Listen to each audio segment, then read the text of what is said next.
اللہم صلی علی سیدنا محمد وعلی آل سیدنا محمد وبارک وسلم۔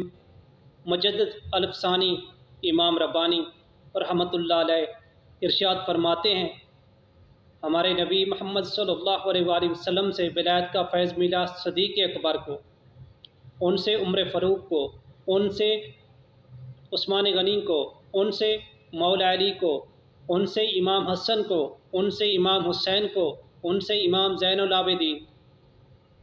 ان سے امام محمد باقر، ان سے امام جعفر صادق، ان سے امام موسیٰ کاظم، ان سے امام علی رضا، ان سے امام جواد، ان سے امام نقی، ان سے امام متقی، ان سے امام حسن عسکری 11ویں امام کو پہنچا۔ جب تک 12ویں امام ظاہر نہیں ہوتے،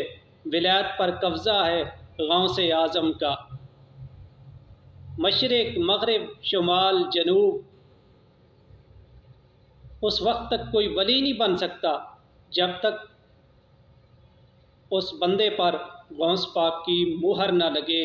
ولایت کی مہر۔